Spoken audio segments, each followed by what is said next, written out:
ఈరోజు దేవుడు మన నుంచి ఏం కోరుకుంటున్నాడు, మన నుంచి ఏమి ఆశిస్తూ ఉన్నాడు? దేవుడు ఆశించినటువంటిది, దేవుడు కోరుకున్నటువంటిది మనము చేసేటువంటి వారముగా ఉంటేనే వాగ్దాన ఫలమును మనం అనుభవించగలుగుతాం.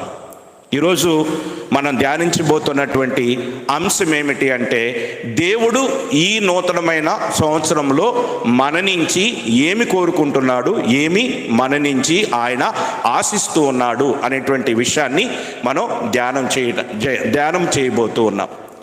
మరి ఆ యొక్క విషయాన్ని ధ్యానం చేయటం కొరకు మరి ఎవరు దయచేసి బైబిళ్ళు తీయద్దు. బైబిళ్ళు తీయకుండా నేను ఒక రిఫరెన్స్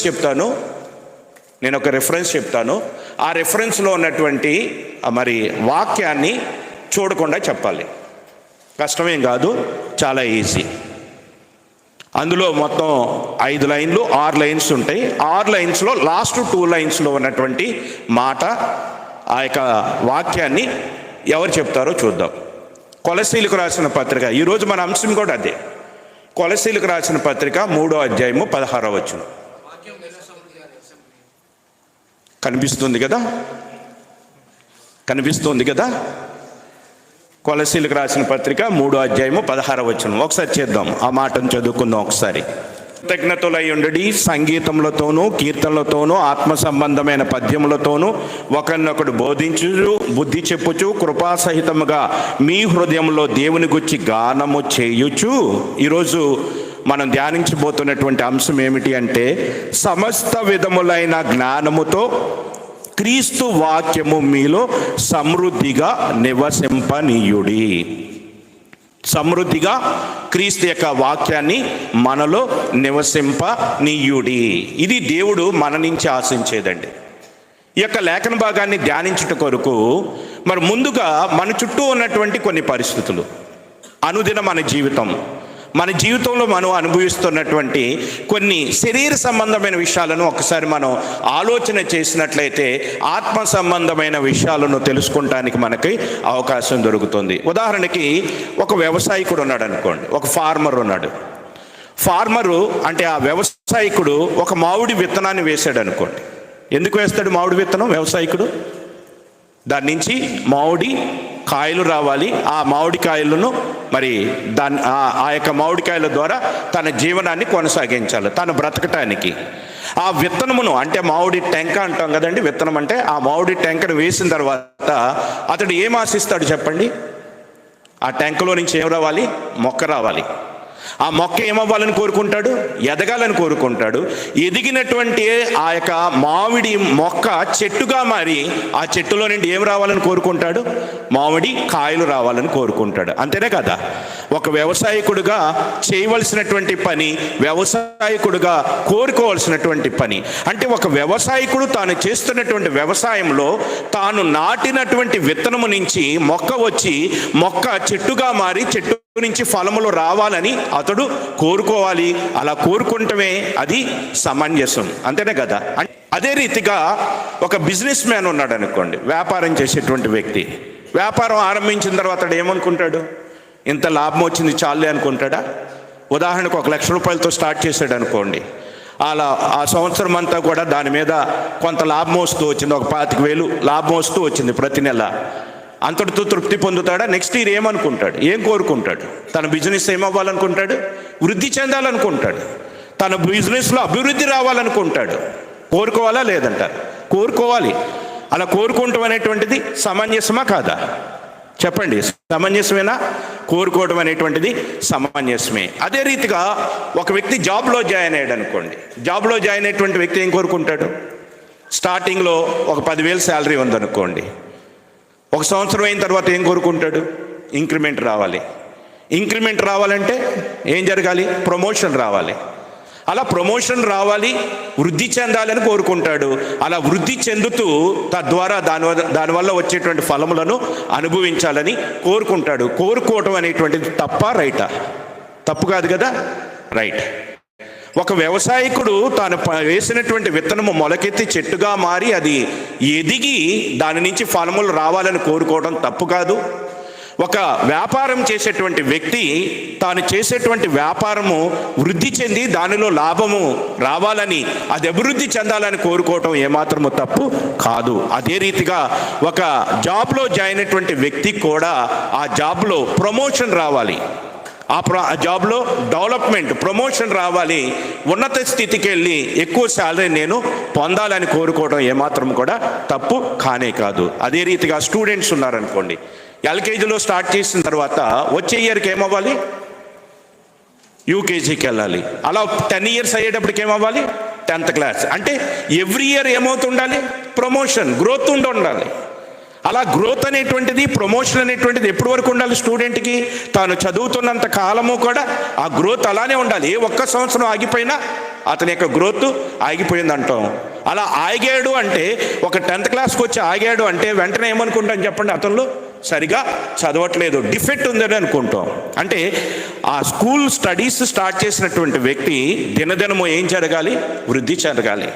అదేవిధంగా ఒక పుట్టినటువంటి బిడ్డ, ఒక శిశువు, ఒక బేబీ పుట్టిన తర్వాత ఏమవ్వాలి చెప్పండి, ఏమవ్వాలి, ఫస్ట్ సంవత్సరం చేతుల్లో ఉంటే 2వ సంవత్సరం పాకాలి, 3వ సంవత్సరం నుంచి నడవాలి, 4వ సంవత్సరం నుంచి మాటలు చెప్పాలి, 5వ సంవత్సరం నుంచి స్కూల్కి వెళుతూ ఉండాలి.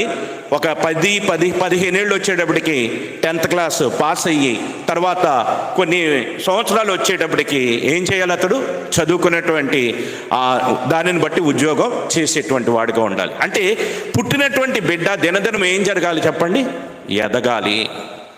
ఇప్పుడు మీకు 5 విషయాలు గుర్తు చేశాను. 1 వ్యవసాయకుడు, 2వది వ్యాపారస్తుడు, 3వది ఉద్యోగస్తుడు, 4వది స్టూడెంట్ విద్యార్థి, 5వది ఒక శిశువు. ఈ 5లో కూడా ఒకటి కామన్గా కనబడుతుంది. ఏమిటి చెప్పండి, వృద్ధి చెందటం, అభివృద్ధి చెందటం. అవునా కాదా? మరి ఇన్ని విషయాలలో మానవుడిగా ప్రతి విషయంలో వృద్ధి చెందాలి, ప్రతి విషయంలో అభివృద్ధి చెందాలి, ప్రతి విషయంలో నేను ఎదగాలని కోరుకునేటువంటి మానవుడు, లేదా లోకంలో ఉన్నటువంటి వారి గురించి మనం మాట్లాడుకోవట్లేదు. కాబట్టి మరి దేవుని సంఘంలో చేరినటువంటి మనము వ్యక్తిగతంగా మనం ఆలోచన చేస్తే ఆత్మీయంగా మనము ఎదగాలని కోరుకుంటున్నామా చెప్పండి? ఆత్మీయంగా మనం ఎదగాలనేటువంటి కోరిక మనలో ఉన్నదా? పోయిన సంవత్సరం 2024 January 1 ఎలాగున్నాం, 2025 January 1 ఎలాగున్నాం? ఆత్మీయంగా మనలో ఏదైనా ఎదుగుదల ఉన్నదా? ఒక వ్యవసాయకుడు చేసే వ్యవసాయంలో ఎదుగుదల లేకపోతే చివరికి ఏమవుతాడు, నష్టపోతాడు. ఒక బిజినెస్ మ్యాన్ తాను చేసేటువంటి బిజినెస్లో, వ్యాపారంలో వృద్ధి చెందకపోతే ఏమవుతాడు, అతడు నష్టపోతాడు. కాలానికి అనుగుణంగా అతడు వృద్ధి చెందాలి, కాలానికి అనుగుణంగా మార్పు చెందాలి.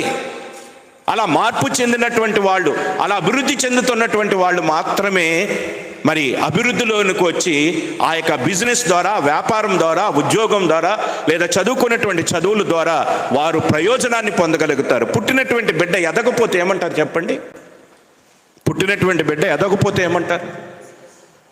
మా బంధువుల యొక్క వాళ్ళకి లేక పుట్టినటువంటి ఒక అబ్బాయి, అంటే మేనరికం వల్ల వాళ్ళకి పుట్టినటువంటి అబ్బాయి మరి చిన్నప్పుడు చూసినప్పుడు చేతుల్లో ఉంటాడు కదా, 4 సంవత్సరాలు వచ్చినా 5 సంవత్సరాలు వచ్చినా అదే విధంగా ఉంటున్నాడు.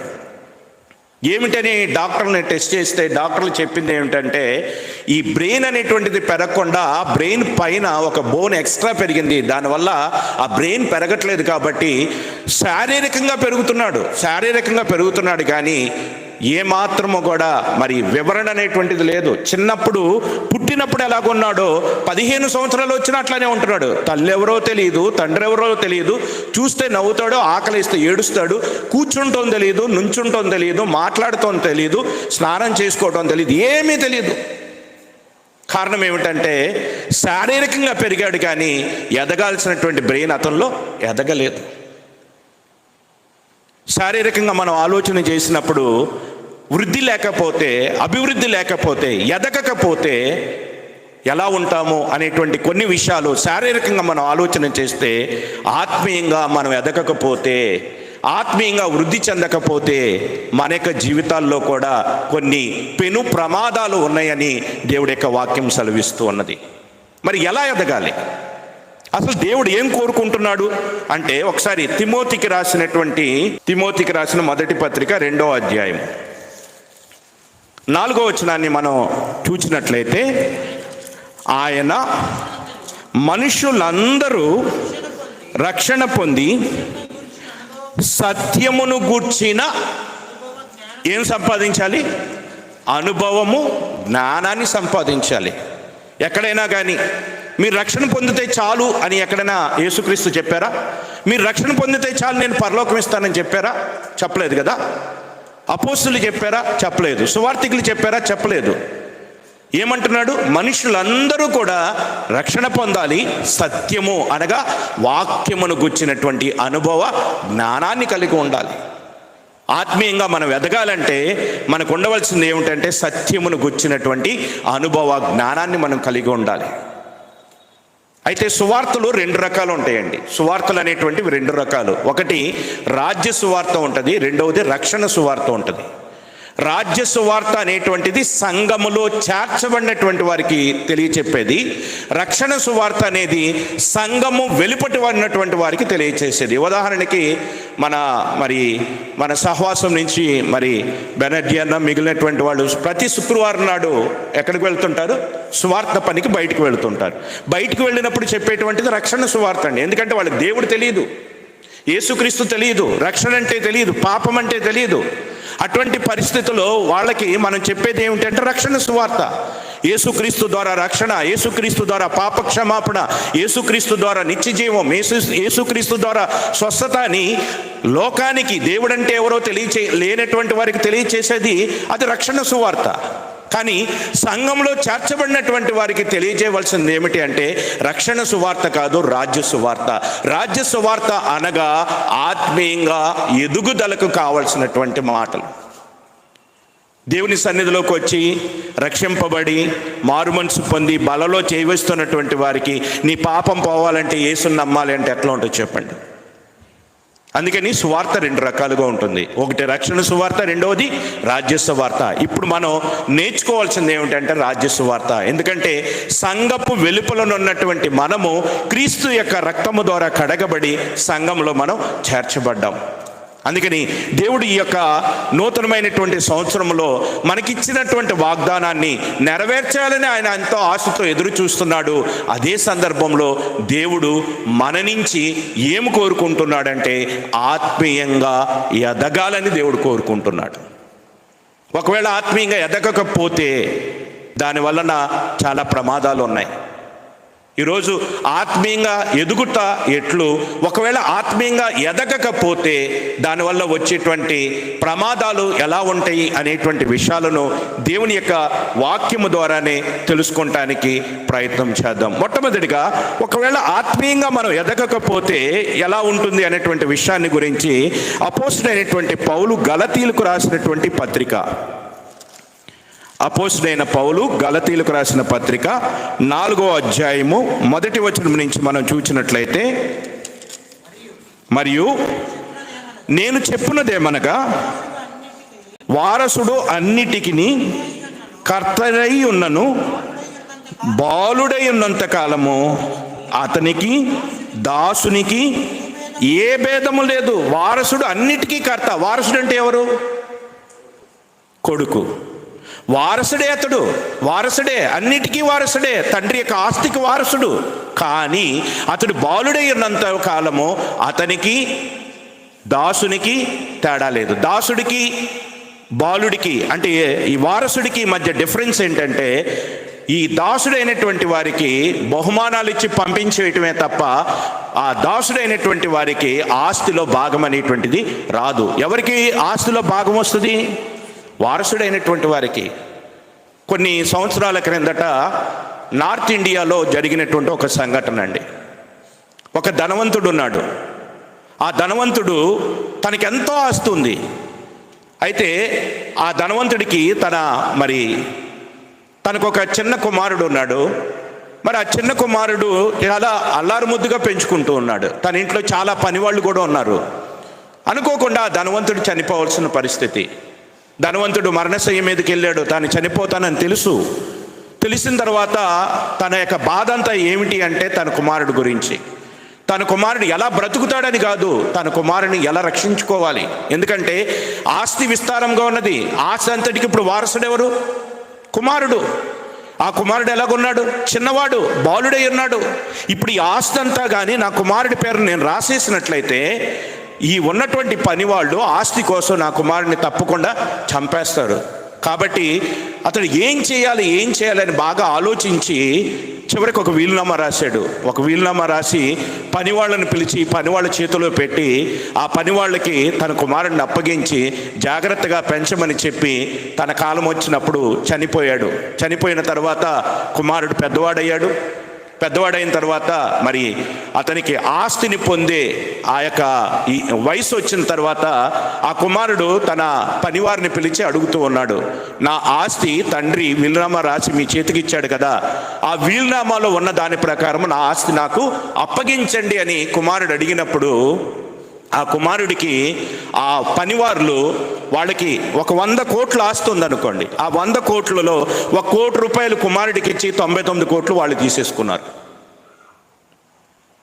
ఆ 99 కోట్లు అతను తీసుకున్నప్పుడు ఆ కుమారుడు ఎంతో వేదనతో నా తండ్రి ఇలా చేయడు, నా తండ్రి నన్ను ఎంతగానో ప్రేమించాడు, ఈ ఆస్తి అంతటికి నేను కదా వారసుడిని, నేను వారసుడిని అయితే నా తండ్రి వీలునామాలో వీళ్ళకి ఎలా రాస్తాడు అని అతను బాగా ఆలోచించి దాని గురించి పరీక్షించాలన్నటువంటి ఉద్దేశంతో దాన్ని తీసుకెళ్ళి కోర్టులో కేసు వేయటం జరిగింది. కోర్టులో కేసు వేసిన తర్వాత ఆ కోర్టులో ఆ వీలునామా చదివిన తర్వాత ఆ కోర్టు ఒక తీర్పు ఇచ్చింది. ఏమిటా తీర్పు అంటే ఆ 1 కోటి రూపాయలు ఏవైతే ఉంటాయో ఆ 1 కోటి రూపాయలు పని వాళ్ళకి చెందుతుంది, 99 కోట్లు ఎవరికి చెందుతాయి? వారసుడికి చెందిద్ది అని తీర్పు ఇచ్చారు.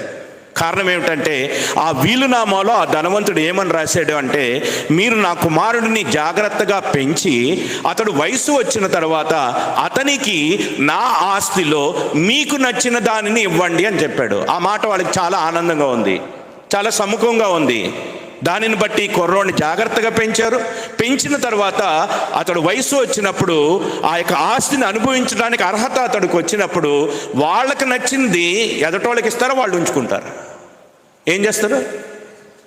వాళ్ళకి నచ్చింది ఎదటోళ్ళకి ఇస్తారో ఉంచుకుంటారా? మనకు నచ్చింది మన దగ్గర ఉంచుకుంటాం, ఎదటోళ్ళకి ఇస్తాం. ఆ లాజిక్ని అక్కడ ధనవంతుడు వాడటం వల్ల ఆ యొక్క కుమారుడు చక్కగా బ్రతకగలిగాడు. అంతేకాదు తండ్రి యొక్క ఆశని అతడు అనుభవించగలిగాడు.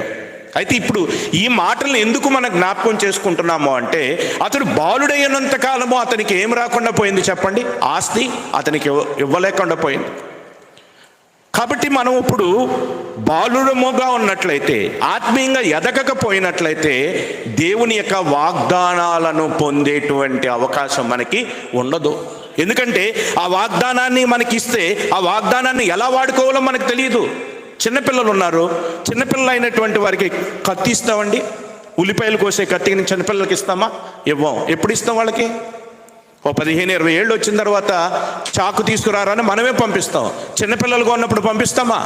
పంపించాం. ఎందుకని? దాని వలన ఉండేటువంటి అపాయం ఏంటో అది వాళ్ళకి తెలియదు కనుక. అందుకని దేవుడు అంటున్నాడు, బాలుడైనంత కాలము, గలతీయులకు రాసిన పత్రిక 4వ అధ్యాయం 1వ వచనం, మరియు నేను చెప్పినదేమనగా వారసుడే అన్నిటికీ కర్త అయ్యున్నను, బాలుడైనంత కాలము అతనికి దాసునికి ఏ భేదము లేదు. తండ్రి చేత నిర్ణయింపబడిన దినము వచ్చు వరకు అతడు సంరక్షకుల యొక్కయు గృహ నిర్వాహకుల యొక్కయు ఆధీనములో ఉండును. ఇప్పుడు మనం బాలురుగా ఉన్నామా? ఎదిగినటువంటి వారముగా ఉన్నామా? మనం బాలురుగా ఉంటే, ఆత్మీయ జీవితంలో ఎదుగుదల లేనటువంటి వారముగా ఉంటే దేవుని యొక్క వాగ్దాన ఫలమును మనం అనుభవించటానికి మనము అర్హులముగా దేవుని దృష్టిలో ఎంచబడం. కాబట్టి దేవుడు ఈ నూతనమైనటువంటి సంవత్సరంలో తన వాగ్దానాన్ని మన పట్ల నెరవేర్చడానికి ఆయన ఇష్టపడుతూ ఉన్నాడు. ఆ వాగ్దాన ఫలమును మనం రుచి చూడాలని ఇష్టపడుతున్నాడు. అయితే ఆ వాగ్దానాన్ని పొందటానికి కావలసినటువంటి అర్హత, ఎదుగుదల మన దగ్గర ఉన్నదా అని దేవుడు ఈ యొక్క మధ్యాహ్న కాల సమయమందు మనల్ని అందరినీ ప్రశ్నిస్తూ ఉన్నాడు. ఒకసారి ఆలోచించండి, వ్యక్తిగతంగా పరీక్షించుకోండి. మనం ఎలాగున్నాం? ఆత్మీయంగా ఎదిగినటువంటి వారముగా ఉన్నామా? ఆత్మీయ ఎదుగుదల మనలో ఉన్నదా లేదా అనేటువంటి విషయాన్ని ఒకసారి మనం పరీక్షించుకోవాలి. అందుకనే మరి కొరింథీయులకు రాసినటువంటి మొదటి పత్రిక, కొరింథీయులకు రాసిన మొదటి పత్రిక 14వ అధ్యాయము 20వ వచనంలో అపోస్తలుడైన పౌలు ఈ రీతిగా తెలియజేస్తున్నాడు. సహోదరులారా, మీరు బుద్ధి విషయమై పసిపిల్లలు కాక దుష్టత్వము విషయమై శిశువులుగా ఉండుడి, బుద్ధి విషయమై పెద్దవారులై ఉండుడి. ఎలాగ ఉండాలంటండి? మనం ఎలాగ ఉండాలని చెప్తున్నాడు? బుద్ధి విషయమై పసిపిల్లలు కాక. బుద్ధి విషయము, బుద్ధి అనగా దేవుని గుచ్చినటువంటి జ్ఞానము, దేవుని వాక్యమును గుచ్చిన జ్ఞానము.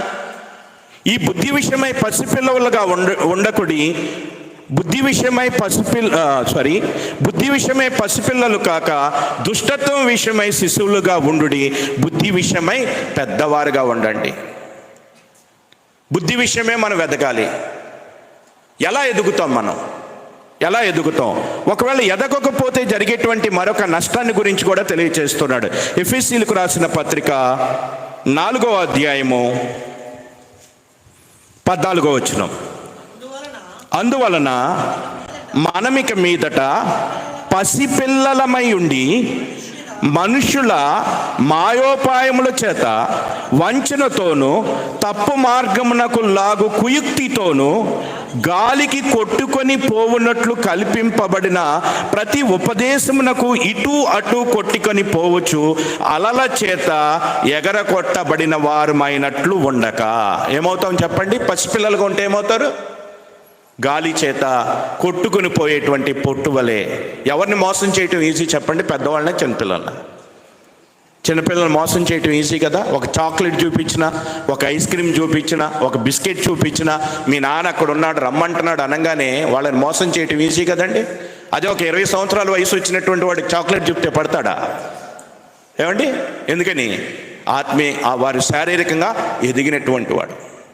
ఆత్మీయంగా మనం ఎదగకపోతే మన జీవితంలో సాతాను వేసే చాక్లెట్లు, బిస్కెట్లు ఏంటో మనకు తెలియదు. ఒక వ్యక్తి అంటున్నాడు, పరిశుద్ధ గ్రంథము అంటున్నారు. ఈ పరిశుద్ధ గ్రంథంలో ఉన్నవన్నీ తప్పులే అంటున్నాడు. అందుకు రుజువులు ఏవో చెప్తున్నాడు. ఏమని చెప్తున్నాడు అంటే, మొట్టమొదటిగా ఆదాముకి దేవుడిచ్చిన ఆజ్ఞ ఏంటి చెప్పండి? ఆ పండు దినమున నిశ్చయముగా నీవు చచ్చెదు అన్నాడు. మరి ఆదాము చచ్చిపోయాడా? చావలేదు కదా. ఆదాం చావలేదు కదా. నిశ్చయముగా చచ్చెదు అన్నాడు కదా, చావలేదు. మరి ఎక్కడ చచ్చిపోయాడు? మీ దేవుడు చెప్పిన మాట ఏది అని అంటూ ఉన్నాడు. మరి ఏం చెప్పాలి అప్పుడు? మనం ఏం చెప్పాలి? ఆత్మీయంగా కండిషన్ ఏం చెప్పాడా? మరి ఎట్లాగా నువ్వు ఆత్మీయంగా చచ్చిపోతావు, శారీరకంగా బతుకుతావు అని దేవుడు ఏం చెప్పాడు? చెప్పలేదు కదా. నిశ్చయముగా చచ్చెదు అన్నాడు. దానికి అర్థం ఏంటి? చచ్చెదు అనేటువంటి పదానికి అర్థం తెలియాలి ముందు. చావటం అంటే ఏమనుకుంటున్నాం? చావటం అంటే ఏంటి? నేను అంటే శరీరమును కాదు, ఆత్మను. డాక్టర్ దగ్గరికి వెళ్ళినప్పుడు ఏమంటాం చెప్పండి? నా ఒంట్లో ఏదో బాగాలేదు అంటాం. నా పెన్ను, నా పుస్తకం, నా బుక్కు, నా కారు, ఇంకా నావి నా శరీరం. ఇంతకీ నువ్వెవరు? నేను అనగా ఆత్మను. ఆత్మ ఎక్కడి నుంచి వచ్చింది? దేవుని దగ్గర నుంచి వచ్చింది. దేవునికి మరణం ఉందా? లేదు. ఆత్మకు మరణం ఉంటుందా? ఉండదు. ఆత్మకు మరణము లేదు. ఆత్మ ఈ దేహాన్ని విడిచిన తర్వాత నిత్యమైనటువంటి స్థలంలోకి వెళుతుంది. ఆ నిత్యమైన స్థలాలు 2, ఒకటి పరలోకం, రెండోది నరకం. వెళ్తే పరలోకానికి వెళ్ళాలి, లేకపోతే నిత్యమైన నరకంలో ఉండాలి. పరలోకానికి వెళితే దేవుని దగ్గరికి వెళ్ళినట్లు, నరకానికి వెళితే దేవుని దూరంగా వెళ్ళినట్లు. దేవునికి దూరం అవటమే చావటం. మరణం అంటే ఏదో కాదండి, దేవునికి దూరం అవటమే మరణం. ఏ రోజైతే ఆదాము దేవుని ఆజ్ఞను అతిక్రమించాడో ఆ రోజు నుంచి ఆదాము దేవునికి దూరం అయిపోతూ వచ్చాడు. దేవుడు నిశ్చయముగా చచ్చెదు అనేటువంటి పదానికి అర్థం ఏమిటి అంటే, దేవునికి దూరం అయిపోయాడు. తన తప్పును తెలుసుకొని పశ్చాత్తాపపడితే మరలా దేవుని దగ్గరికి రావటానికి, దేవుని సమీపించడానికి అవకాశం ఉంటుంది. ఒకవేళ తప్పు తెలుసుకోనుకోకుండా అట్లానే ఉన్నట్లయితే చిట్ట చివరికి ఏమైపోతాడు చెప్పండి? నిత్యమైన నరకం. అక్కడ ఎవరుండరు? దేవుడు ఉండడు.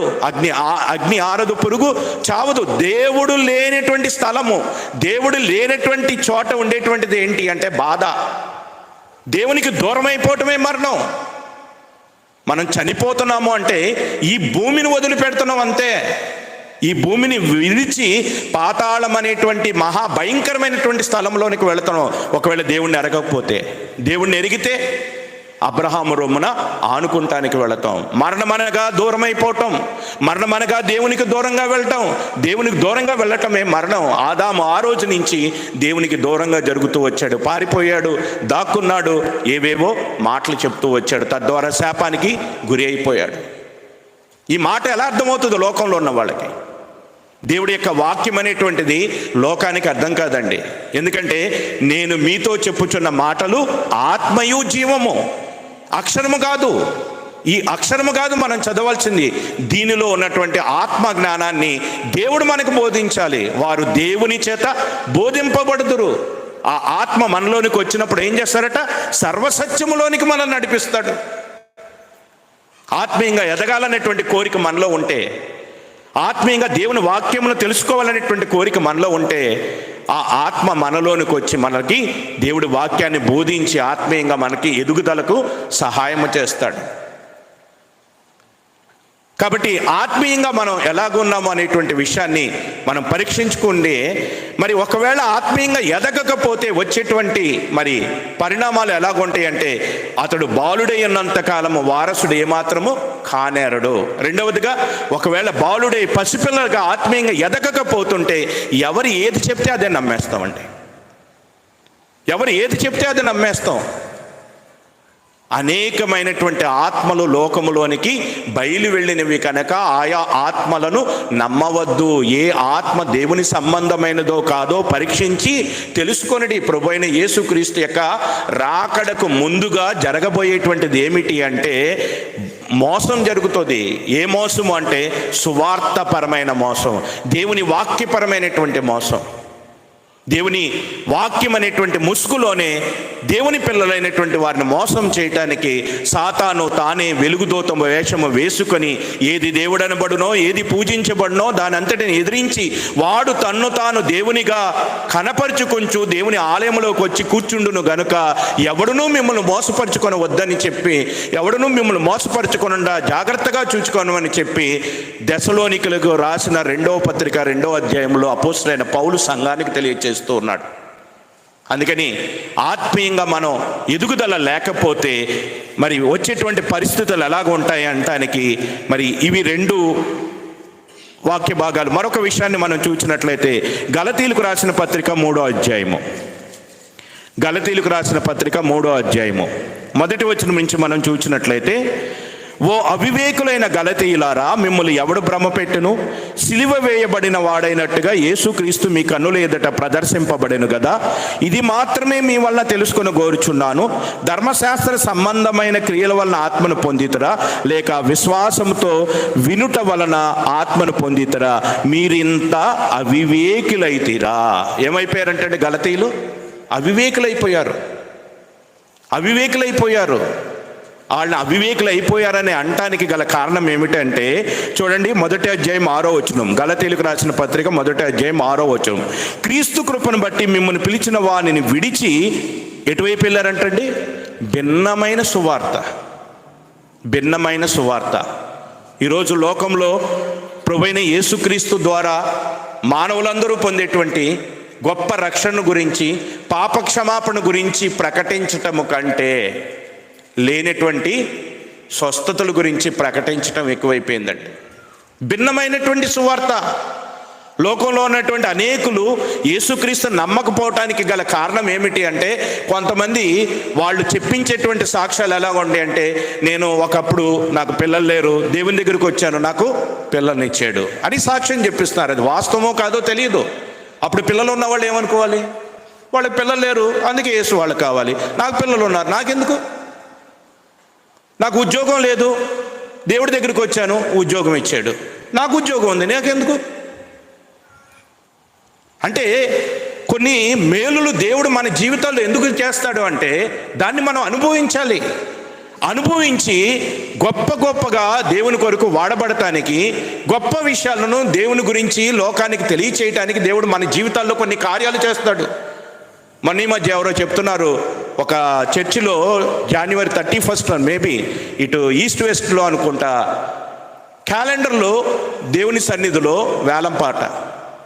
2 క్యాలెండర్లో 5,000 నుంచి స్టార్ట్ చేసి 38,000కి వెళ్ళిందండి. అక్కడ ఉన్నటువంటి వాళ్ళు, ఏది లోకంలో ఉన్నటువంటి వాళ్ళు వేలం పాట పాడతారు చూసారు, అట్లా పాట పాడతాం. దేనికోసం? క్యాలెండర్లో ఏదో ఉందని కాదు. అక్కడ ఒక 200-300 మంది ఉన్నారు. వాళ్ళందరి ముందు ఏమవ్వాలి? గొప్ప పేరు రావాలి. దేవుని సన్నిధిని ఏం చేస్తున్నారు? వ్యాపారపు టిల్లుగా మారుస్తూ ఉన్నారు. రాబోయే కాలంలో సంఘము మీదే సాతాను దాడి చేయబోతూ ఉన్నాడు.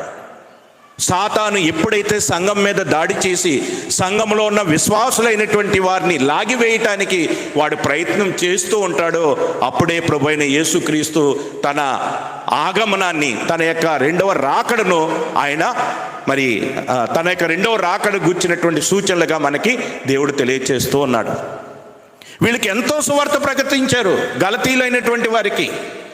ఆ గలతీయులకు సువార్త ప్రకటిస్తే, క్రీస్తు కృపను బట్టి మిమ్మల్ని పిలిచిన వానిని విడిచి భిన్నమైన సువార్త తట్టు మీరు ఇంత త్వరగా తిరిగిపోవటం చూడగా అది నాకు ఆశ్చర్యమవుతున్నది. అది మరి ఒక సువార్త అంటే, మరొక దేవుణ్ణి ఏదో చెప్పడం కాదు. ఏమని చెప్తున్నాడు? అది మరొక సువార్త కాదు, క్రీస్తు సువార్తను చెరపగోరి మిమ్మల్ని కలవరపరిచి వారు కొందరున్నారు. మేము మీకు ప్రకటించిన సువార్త కాక మరి ఒక సువార్త మేమైనను పరలోకంలో నుండి వచ్చిన ఒక దూత అయినను మీకు ప్రకటించిన ఎడల అతడు శాపగ్రస్తుడవును గాక. ఈరోజు లోకంలో ప్రకటింపబడుతున్న సువార్త ఏమిటి అంటే 10వ వచనంలో, ఇప్పుడు నేను మనుషుల దయను సంపాదించుకొన చూచుచున్నానా, దేవుని దయను సంపాదించుకొన చూచుచున్నానా, నేను మనుషుల సంతోషపెట్టు గోరుచున్నానా, నేను ఎప్పటికీ మనుషులను సంతోషపెట్టు వాడనైతే క్రీస్తు దాసుడను కాక ఏ పోదును. ఈరోజు లోకంలో జరుగుతున్నది ఏంటి చెప్పండి? ఆరాధన అనేటువంటి ఒక క్రమానికి లైట్లు వేసి, ఈ లైట్లు కాదండి, ఆ లైట్లు వేరుగా ఉంటాయి, కింద నుంచి పొగబెట్టి, ఒక సేవకుడు అడిగారట, మీరు ఈ లైట్లు వేసి పొగలు పెట్టి ఇవన్నీ ఎందుకయ్యా ఆరాధనకి అంటే, అనేకులు వస్తారండి అని. అనేకులు రావటం కోసం అట్రాక్షన్. ఆరాధన చేసేటువంటి దేవుడికి లైట్లు అవసరమా? కింద పొగలు అవసరమా? ఏమండి, ఇవన్నీ చూసినప్పుడు లోకంలో ఉన్నటువంటి ఆ యొక్క వివిధమైనటువంటి అపవిత్రమైన స్థలాలకి దేవుని సన్నిధికి మధ్య డిఫరెన్స్ అయినా కనబడుతుందా? అక్కడ వాళ్ళు లోకాన్ని బట్టి ఎగురుతున్నారు, ఇక్కడ దేవుని బట్టి అదే పని చేస్తూ ఉన్నారు. ఆత్మీయంగా ఎదుగుదల లేకపోతే అక్కడ జరుగుతున్నది దేవునిదో దెయ్యముదో కూడా తెలుసుకోలేనటువంటి పరిస్థితి. అందుకని అంటున్నాడు, భిన్నమైన సువార్తకు తిరిగిపోయారు. మనుషులను సంతోషపెట్టాలని, మనుషులను సంపాదించుకోవాలని, ఆత్మలను కాదు మనుషుల్ని, ఆత్మల రక్షణ కొరకు కాదు, మనుషులను సంపాదించుకొని వాళ్ళ వల్ల మేలు పొందాలని, ఆత్మీయంగా ఎదగాలని దేవుడు కోరుకుంటూ ఉన్నాడు. మరి ఆత్మీయంగా ఎలా ఎదుగుతాం? ఒకవేళ ఆత్మీయంగా ఎదగకపోతే ఉన్నటువంటి వాటిని గురించి మనం ఆలోచన చేసాం కొన్ని విషయాలు. ఒకటి, ఆత్మీయంగా ఎదగకపోయినట్లయితే మనం బాలుడైనంతకాలము మనం వారసులము కాలేము. రెండవది, ఆత్మీయంగా ఎదగకపోయినట్లయితే వివిధమైనటువంటి బోధల చేత మనం తిప్పబడతాం. ఆత్మీయంగా ఎదగకపోయినట్లయితే ఏం జరిగిద్దంటే, ఇక్కడ ఏమంటున్నారు తర్వాత ఈ యొక్క గలతీయులకు రాసినటువంటి పత్రికలో చెప్పాలనుకునే ఉద్దేశం ఏమిటంటే, కింద ఏమంటున్నారంట, ఒకడు నేను పౌలు వాడని అంటున్నాడంటే, ఇంకోటి ఏమంటున్నారు, నేను క్రీస్తు వాడను, ఇంకొకటి పేతురు వాడను అంటున్నారంట. ఈరోజు లోకంలో ఉన్నటువంటి పరిస్థితి ఏంటి చెప్పండి? నేను క్రీస్తు వాడనని చెప్పుకోవటానికి ఇష్టపడేటువంటి వారి కంటే నేను ఫలానా వాడనని చెప్పుకోవటానికి ఇష్టపడేటువంటి వారు ఎక్కువైపోతున్నారు. దేవుడు అంటున్నాడు, మనుషుల దయను సంపాదించుకొని చూచేటువంటి వారెవరో వారు దేవునికి ఇష్టలు కాకుండా ఉంటారు. మరి ఆత్మీయంగా ఎదగటం ఎట్లాగా? ఎలా ఎదుగుతాం ఆత్మీయంగా? ఒక చిన్న బేబీ పుట్టిందండి, baby, it may be boy or girl. ఆ చిన్న బేబీకి ఎదగటానికి చిన్నప్పుడు ఏం పట్టించాలి మనం? ఏం పట్టించాలి?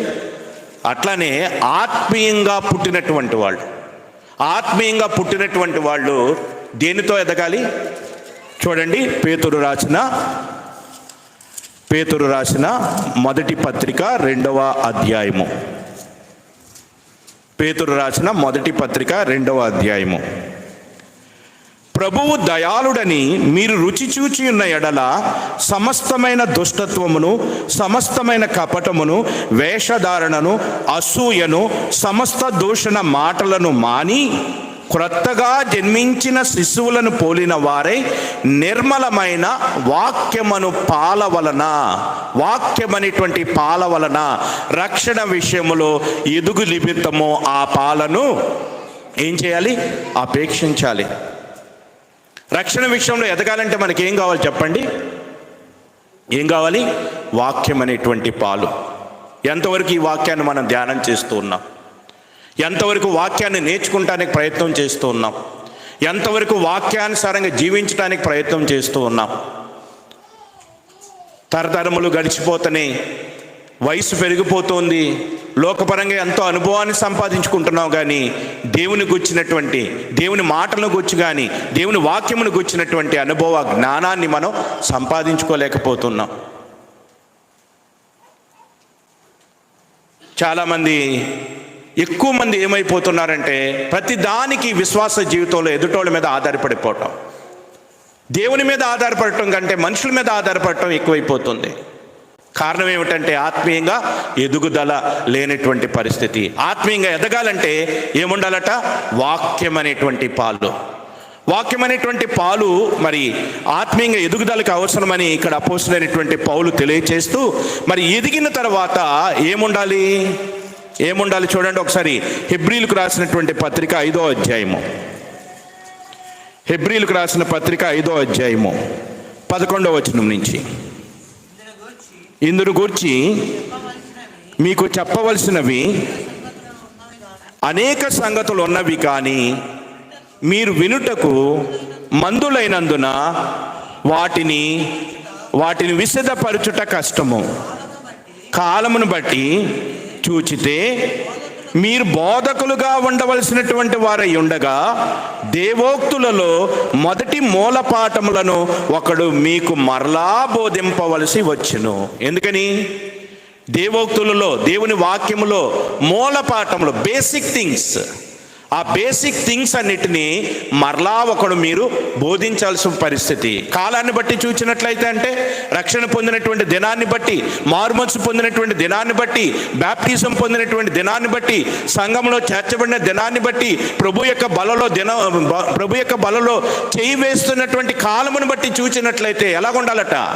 దేవుని వాక్యాన్ని బట్టి ఇతరులకు దేవుని వాక్యాన్ని బోధించి దేవుని వాక్యము ద్వారా వారిని రక్షించి వారిని సంఘంలో చేర్చవలసినటువంటి వారే ఉండాల్సినటువంటి వారు ఏమవుతున్నారంట? ఎలా ఉన్నారట? మందులుగా ఉన్నారు. అలా మందులుగా ఆత్మీయంగా ఎదగలేనటువంటి వారిగా ఉండటానికి గల కారణం ఏమిటి అంటే, వాళ్ళు ఏం తాగుతున్నారంటే, ఎప్పుడు ఏం తాగుతున్నారంటండి? పాలు త్రాగుతున్నారు.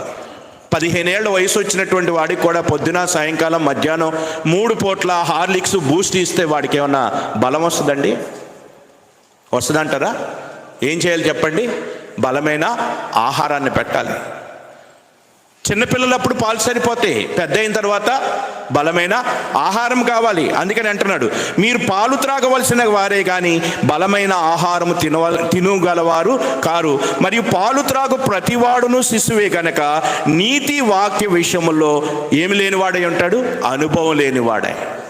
దేవుడేమో సత్యమును గుర్చిన అనుభవ జ్ఞానం కలిగి ఉండాలని ఆయన కోరుకుంటున్నాడు. మనం ఎలాగుంటున్నాము అంటే సత్యమునకు వచ్చిన అనుభవము లేనివారమై ఉంటున్నాం.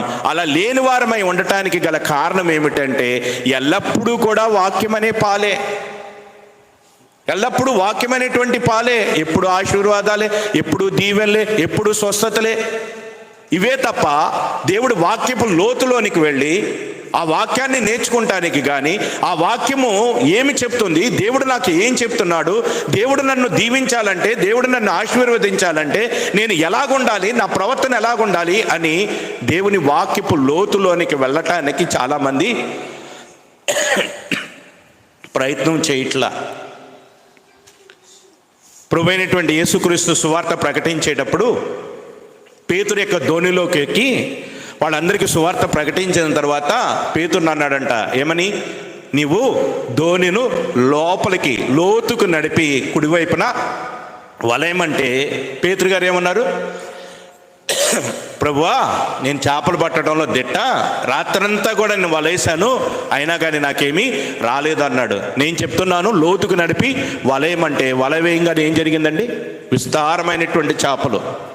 లోతుకు వెళితేనే విస్తారమైనటువంటి ఆశీర్వాదాలు. లోతుకు వెళ్ళాలి. దేవుడు కోరుకుంటున్నదే ఆత్మీయ ఎదుగుదల కావాలని కోరుకుంటూ ఉన్నాడు. మూలపాఠాల విషయాల్లో ఇప్పటికీ కూడా మనం ఏమాత్రం అవగాహన లేనటువంటి వారంగా ఉండకూడదని దేవుడు ఈ యొక్క వాక్యము ద్వారా మనల్ని హెచ్చరిస్తూ ఉన్నాడు. ఆత్మీయంగా ఎదుగుదల. దేవుడు ఈ యొక్క నూతనమైన సంవత్సరంలో దేవుడు మన్నించి కోరుకునేటువంటిది ఏమిటంటే ఆత్మీయంగా ఎదుగుదల కావాలని దేవుడు కోరుకుంటూ ఉన్నాడు. కయీను, హేబేలు ఉన్నారు. కయీను, హేబేలు గురించినటువంటి చరిత్ర చాలామంది దాన్ని రాంగ్గా అర్థం చేసుకుంటున్నారు. కయీను యొక్క అర్పణ దేవుడు అంగీకరించలేదు అంటున్నారు. హేబేలు యొక్క అర్పణ దేవుడు అంగీకరించాడు. దీని మీద చాలామంది చాలా రకాలుగా బోధిస్తూ ఉన్నారు. ఎందుకు కయీను యొక్క అర్పణ అంగీకరించలేదంటే, కయీను ఏం తీసుకొచ్చాడంట? ఏం తీసుకొచ్చాడు? భూమిలో పండిన దాన్ని తీసుకొచ్చాడు, వ్యవసాయం చేసి తీసుకొచ్చాడు. హేబేలు ఏం తీసుకొచ్చాడు? తన మందలో శ్రేష్టమైన దాన్ని, తొలిచూలైనటువంటి వాడిని తీసుకొచ్చాడు. అంటే కయీను తీసుకొచ్చిందేమో వెజిటేరియను, హేబేలు తీసుకొచ్చింది నాన్ వెజిటేరియన్. అందుకని దేవుడు యాక్సెప్ట్ చేయాల అని చెప్పేవాళ్ళు ఉన్నారు. అవునా? అంతేకాదు, కయీను శపితమైనటువంటి దానిలో తీసుకొచ్చాడు. ఎందుకంటే దేవుడు భూమిని శపించాడు కదా. శపితమైనటువంటి వానిలో తీసుకొచ్చాడు కాబట్టి కయీను దేవుడు అంగీకరించలేదు. హేబేలేమో శ్రేష్టమైనది తెచ్చాడు కాబట్టి దేవుడు అంగీకరించాడు. అసలు దేవుడికి ఏం కావాలండి? దేవుడు తింటాడా? దేవుడికి బలి ఇచ్చేసి ఆ బలి పశువుని అక్కడ పెడితే దేవుడు వచ్చి తింటాడా? 1000 కొండల మీద మోయు గొర్రెలని నావే, భూమియు దాని సంపూర్ణత నాదే. అక్కడ అర్పణను బట్టి దేవుడు అంగీకరించేవాడు కాదు, అంతరంగాన్ని బట్టి దేవుడు అంగీకరించేవాడు. కయీను యొక్క అర్పణను దేవుడు అంగీకరించబోటానికి హేబేలు యొక్క అర్పణను అంగీకరించడానికి గల కారణం ఏమిటంటే, హేబేలు తన తల్లిదండ్రుల ద్వారా ఏదేను తోటలో ఏ పొరపాటు జరిగిందో, ఏ అవిధేయత జరిగిందో, దేనిని బట్టి ఏదేను తోటలో నుంచి త్రోలివేయబడ్డామో ఆ విషయాలన్నిటినీ తెలుసుకొని ఏదేను తోటలో దేవునితో ఉన్నటువంటి అనుబంధాన్ని, అంటే ఆదాము అవ్వలు పాపము చేయక మునుపు దేవునితో వారు ఎటువంటి అనుబంధాన్ని కలిగి ఉండారో అటువంటి అనుబంధాన్ని దేవునితో కలిగి ఉండాలని హేబేలు తలంచి దేవుణ్ణి ప్రసన్నం చేసుకుంటానికి దేవుని దగ్గరికి శ్రేష్టమైన దాన్ని పట్టుకుని వెళ్ళాడు. కయీను పట్టుకు వెళ్ళాడు, కానీ అతనిలో ఆ కోరిక అంత బలంగా లేదు. దేవునితో ఉండాలని కోరిక లేదు. ఏదైనా తోటలో ఉన్నటువంటి అనుభవంలోనికి వెళ్ళాలని కోరిక అతనికి లేదు. అందుకని కయీను దగ్గరికి వచ్చి దేవుడు ఏమంటాడు? నీవు సత్కార్యము చేయన ఎడల, సత్కార్యము చేసిన ఎడల నీ తల ఎత్తుకుంటావు కదా. ఏమిటి సత్కార్యం? దేవునితో ఉండాలని కోరుకోకుండా దేవునికి ఏదో ఇచ్చి దులిపేసుకుని వెళ్ళిపోదాం అనుకుంటే దేవుడు అంగీకరిస్తాడా? అంగీకరించడు. కయీను యొక్క అర్పణ దేవుడు అంగీకరించకపోవటానికి గల కారణం ఏమిటి అంటే, కయీను యొక్క హృదయంలో దేవునితో నడవాలి, దేవునితో సహవాసం ఉండాలి, దేవునితోనే నా తల్లిదండ్రులు ఏదైనా తోటలో ఎటువంటి అనుబంధాన్ని కలిగి ఉండారో అటువంటి అనుబంధాన్ని కలిగి ఉండాలనేటువంటి ఆశ, కోరిక ఆ యొక్క కయీనులో దేవుడికి కనిపించలేదు. అందుకనే అతని యొక్క అర్పణను దేవుడు అంగీకరించలేదు. హేబేలు కోరుకున్నాడు. ఏం కోరుకున్నాడు? ఏదేను తోట అనుభవాన్ని కోరుకున్నాడు. కోరుకున్న తర్వాత ఏం జరిగింది చెప్పండి? హేబేలు యొక్క అర్పణ అంగీకరించడం ద్వారా ఏం జరిగింది? హేబేలుకి ఏమొచ్చింది? మరణం వచ్చింది. మరణం అంటే శరీరకంగా చనిపోవటం. వెంటనే హేబేలు ఎక్కడికి వెళ్ళి ఉంటాడు? ఎక్కడికి వెళ్ళి ఉంటాడు? మంచి చెడ్డలను ఇచ్చేటువంటి వృక్ష ఫలము, జీవ వృక్ష ఫలాన్ని దేవుడు ఎక్కడ పెట్టాడు? ఏదైనా తోటలో పెట్టాడు. ఆ ఏదైనా తోటలో ఉంచబడినటువంటి జీవ వృక్ష ఫలంలో దేవుడు ఈ ప్రకటన గ్రంథంలో ఎక్కడ చూపిస్తున్నాడు మనకి? జయించువానికి దేవుని పరదైసులోనున్న జీవవృక్షం. అంటే ఆ ప్యారడైజ్, ఏదైనా తోటనే ప్యారడైజ్. ఆ ప్యారడైజ్లోనికి వెంటనే ఏమవుతాడు? చనిపోయినటువంటి వాళ్ళు ఎక్కడికి వెళ్తారు? మొట్టమొదటిగా ఆ ఏదేను తోట, ఆ ప్యారడైజ్లోనికి, పరదైస్లోనికి వెళతారు. ఆ ఏదేను తోట అనుభవంలోనికి ఆశపడ్డాడు. ఆశపడినటువంటి కొన్ని క్షణాలలోనే, కొన్ని రోజుల్లోనే, లేదా కొన్ని సంవత్సరాలు అయిందేమో మనకు తెలియదు, కానీ వెంటనే అందులోనికి అతడు ప్రవేశించాడు. దేవుని వాక్యము ద్వారా మనం ఎదగలుగుతాం. దేవుని వాక్యం అనేటువంటి పాలను మనం త్రాగాలి. వయసు వచ్చిన తర్వాత దేవుని వాక్యపు ఆహారాన్ని భుజించాలి. లోతుకు నడవాలి. లోతుకు నడిస్తున్నప్పుడే, లోతునకు మన ధోనిని నడిపినప్పుడు మాత్రమే మనము విస్తారమైనటువంటి చేపలను, ఆశీర్వాదాలను మనం పొందగలుగుతాం. ఎంతోసేపు పైపైనే అంటే మనం చివరికి ఏమవుతామంటే గాలికి కొట్టుకుని పొట్టు వలె, పసిపిల్లల వలె అటు ఇటు కొట్టుకుని పోయే ప్రమాదం ఉన్నది. కనుక మనం ఎలాగుండాలని దేవుడు కోరుకుంటున్నాడంటే ఆత్మీయంగా ఎదగాలని కోరుకుంటున్నాడు. ఆత్మీయంగా మనం ఎదగాలంటే మనకి కావాల్సింది ఏమిటి అంటే దేవుని యొక్క వాక్యం. అందుకనే ప్రభువైన యేసుక్రీస్తు సువార్తను ప్రకటించేటప్పుడు ఆయన ఉపమానాలు అనేకం తెలియచేశాడు. అందులో ఒక ఉపమానం ఏమిటి అంటే విత్తనములను గుచ్చినటువంటి ఉపమానం. విత్తనాలు గుచ్చిన ఉపమానాల్లో ఆయన ఏం చెప్పాడు చెప్పండి? 4 రకాలైన నేలలు. మొదటి విత్తనం ఎక్కడ పడింది? త్రోవ పక్కన పడింది. త్రోవ పక్కన పడంగానే ఏం చేసింది? పక్షులు వచ్చి విత్తనాన్ని ఎత్తుకుని వెళ్ళిపోయాయి. కొన్ని విత్తనాలు ఎక్కడ పడినాయి? రాతి నేలలో పడినాయి. రాతి నేలలో ఆ విత్తనం మొలకెత్తడానికి ప్రయత్నం చేస్తుంది, కానీ కింద నేల ఎలాగుంది? కఠినంగా ఉండటం వల్ల, రాతి నేల అవటం వల్ల, వేరు బలంగా లేకపోవటం వల్ల ఆ యొక్క చెట్టు మొలకెత్తలేకపోయింది. కొన్నేమో ముండ్ల పొదల్లో పడినాయి. కింద అంతా బేస్ బాగానే ఉంది, కానీ పైన ఉన్నటువంటి ఐహిక విచారాలు, ధనమోసాలు ఆ యొక్క విత్తనాన్ని ఎదగకుండా, ఆ చెట్టును ఎదగకుండా ఏం చేసినాయి? వాటిని అణిచివేసినాయి. ఎందుకు విత్తనం మీద అంత దాడి జరుగుతుంది? త్రోవ పక్కన పడిన విత్తనాన్ని సాతాను వచ్చి ఎత్తుకు వెళ్ళిపోయింది. రాతి నేలలో పడినటువంటి విత్తనము మొలకెత్తుతుంటే ఆ యొక్క రాయి ఆ విత్తనాన్ని వెదకకుండా ఏం చేస్తుంది? అడ్డగిస్తూ ఉన్నది. ముళ్ళ పొదల్లో పడినటువంటిది ముళ్ళ పొదలు అణిచివేస్తూ ఉన్నాయి. అంటే విత్తనం అనేటువంటి ఎదిగితే అది చెట్టయి, మొక్కయి, ఆ మొక్క ఎదిగి చెట్టు అయితే చెట్టు నుంచి ఫలాలు వస్తాయి. ఆ ఫలాలు రావటం అనేటువంటిది సాతానికి ఏమాత్రం కూడా ఇష్టం లేదు. అందుకనే దేవుని సన్నిధికి వచ్చినప్పుడు చాలామంది నిర్లక్ష్యంగా ఉంటారు. కారణం ఏమిటో తెలుసా? దేవుని వాక్యం మందు వారికి ఆసక్తి లేకపోవటం. ఎప్పుడైతే దేవుని వాక్యం మందు ఆసక్తి లేకుండా పోతుందో విన్నటువంటి వాక్యం వారికి ఏమవుతుంది? నిష్ప్రయోజనం అవుతుంది. వారిని ఏమంటున్నాడు? త్రోవ పక్కన పడినటువంటి విత్తనం. విత్తనం లేకపోతే ఫలం వస్తుందా? రాదు. ఫలం రాకపోతే ఆత్మీయ అభివృద్ధి ఉండదు. దేవుని వాక్యం అనేటువంటి విత్తనం లేకపోతే ఆత్మీయంగా మనం ఫలించలేం. ఆత్మీయంగా మనం ఫలించాలి. ఆత్మ సంబంధమైన ఫలాలు దేవుడు మనలో చూడాలంటే మనలో ఉండవలసింది దేవుడి వాక్యం అనే విత్తనం. ఆ దేవుని వాక్యం అనే విత్తనము మనలో ఉంటే ఆత్మ సంబంధమైన ఫలములు మనలో నుండి బయటికి వస్తాయి. ఆత్మ సంబంధమైన ఫలములు మనలో దేవుడు చూడాలని కోరుకుంటూ ఉన్నాడు. ఆ వాక్యం మీద సాతాను ఎంతగానో దాడి చేస్తూ ఉన్నాడు. అందుకని ఎవరైతే దేవుని వాక్యము వినకుండా, దేవుని వాక్యం మీద శ్రద్ధ లేకుండా ఉంటారో అట్టి వారి గురించి దేవుడు ఏమని చెప్తున్నాడో తెలుసా? ఒకసారి మత్తయి రాసిన సువార్త 13వ అధ్యాయము. మత్తయి రాసిన సువార్త 13వ అధ్యాయము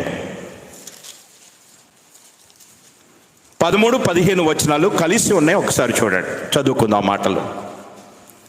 ఇందు నిమిత్తము నేను ఉపమాన రీతిగా వారికి బోధించుచున్నాను అని చెప్పి, ఈ ప్రజలు కన్నులారా చూచి చెవులారా విని హృదయముతో గ్రహించి మనసు త్రిప్పుకొని నా వలన స్వస్థత పొందకుండునట్లు. చూడండి, దేవుని యొక్క వాక్యాన్ని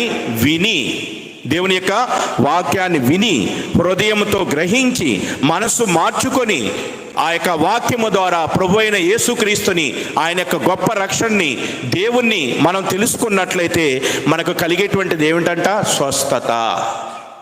ఈ ప్రజలు కన్నులారా చూచి చెవులారా విని హృదయములతో గ్రహించి మనసు త్రిప్పుకొని నా వలన స్వస్థత పొందకుండానట్లు వారి హృదయం ఏమైందంట? క్రొవ్వింది. ఏమండి, శరీరానికి కొవ్వు పడితే ఏమవుతుంది చెప్పండి? ఒంట్లో ఫ్యాట్ ఎక్కువైపోతే ఏం జరిగింది? Heart attack. దేవుడి వాక్యం అనే విత్తనము ఏ హృదయంలో లేకుండా ఉంటుందో ఆ హృదయానికి పట్టేది ఏంటంట? క్రొవ్వు పడుతుంది. ఒంట్లో క్రొవ్వెక్కు అయితే హార్ట్ అటాక్ వచ్చి అలాగే సడన్గా చనిపోయే పరిస్థితి వస్తుందో, దేవుడి వాక్యం అనే విత్తనము లేకపోతే ఆత్మీయంగా చచ్చిపోయేటువంటి పరిస్థితి.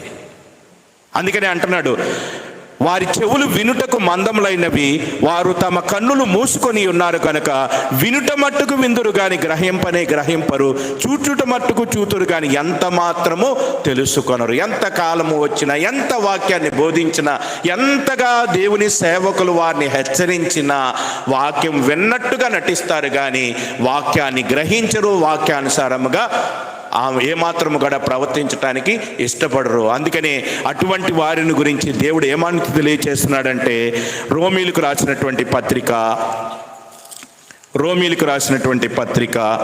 11వ అధ్యాయము 8వ వచనం నుంచి మనం చూసినట్లయితే, ఇందు విషయమై నేటి వరకు దేవుడు వారికి దేవుని సన్నిధికి వచ్చి దేవుని వాక్యానికి వినటానికి ఇష్టం లేకుండా ఉన్నటువంటి వాళ్ళకి దేవుడు ఇచ్చేటువంటిది ఏమిస్తున్నాడట? ఇందు విషయమై దేవుడు వారికి ఏమిస్తున్నాడు? నిద్రమత్తు గల మనసు. చూడండి, కొంతమందికి ఎక్కడా నిద్ర రాదు, చర్చికి వచ్చేటికి నిద్ర వస్తుంది. మనకు కూడా ఒక అనుభవాలు ఉన్నాయి కదండి, అటువంటివి ఉన్నాయా లేవా? ఒకప్పుడు దేవుని గురించి సరైన అవగాహన లేనప్పుడు చర్చికి వచ్చి నిద్రపోయి వెళ్ళిన రోజులు ఎన్నో ఉన్నాయి. నిద్రమత్తు గల మనసు. కారణం ఏమిటంటే దేవుడు విడిచిపెడితే జరిగేటువంటిది అదే.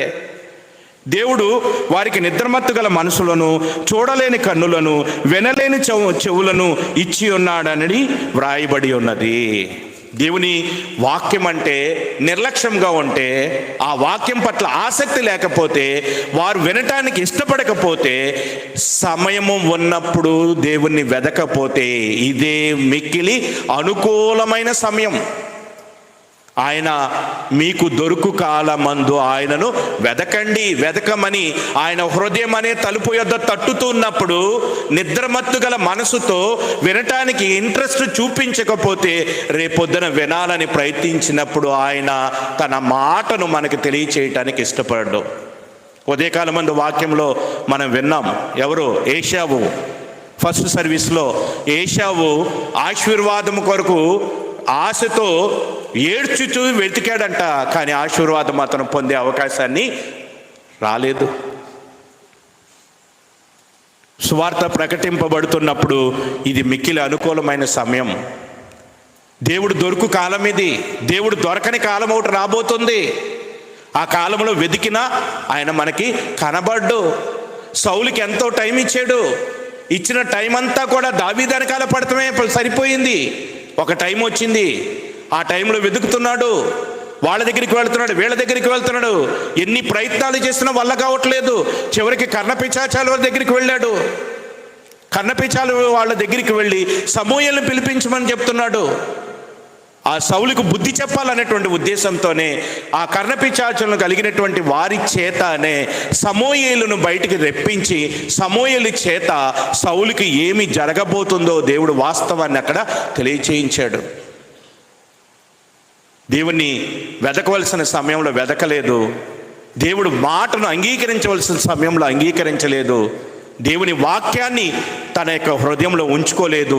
దేవుని మాటకు లోబడలేదు. కనుక ఏమైంది అంటే, అతడు వెదికే సమయంలో దేవుడు అతనికి మరుగైపోయాడు.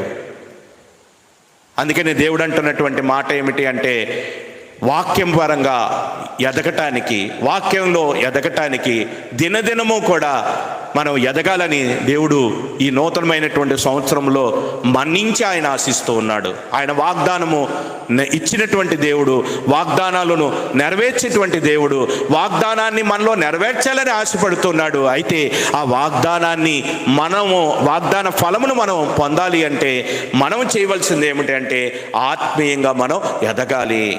ఆత్మీయంగా ఎదగటానికి కావలసినటువంటిది ఏమిటి అంటే దేవుని వాక్యం. దేవుని వాక్యమనే పాలు, దేవుని వాక్యమనే ఆత్మీయ ఆహారం. ఈ దేవుని వాక్యము చేత మనం ఎదగాలని దేవుడు కోరుకుంటూ ఉన్నాడు. అలా ఎదిగినట్లయితే మంచి నేలలో పడినటువంటి విత్తనం వలె 30దంతులుగా, 60దంతులుగా, 100దంతులుగా దేవుడు మనల్ని ఫలింప చేయటానికి ఆయన ఇష్టపడుతూ, మరి ఈ నూతనమైనటువంటి సంవత్సరంలో దేవుడు తన యొక్క కోరికను, తన యొక్క మరి చిత్తమును మనకి దేవుడు తెలియచేస్తూ ఉన్నాడు. ఏమిటి దేవుని యొక్క చిత్తము, దేవుని యొక్క కోరిక ఏమిటి అంటే ఆత్మీయంగా మనందరము కూడా ఎదగాలని దేవుడు కోరుకుంటూ ఉన్నాడు. చివరిగా ఒక విషయాన్ని చదువుకుని ఎఫెసీయులకు రాసిన పత్రిక 4వ అధ్యాయము 15వ వచనాన్ని ఒకసారి చదువుకొని ముగించుకుందాం. ఎఫెసీయులకు రాసిన పత్రిక 4వ అధ్యాయము 15వ వచనం.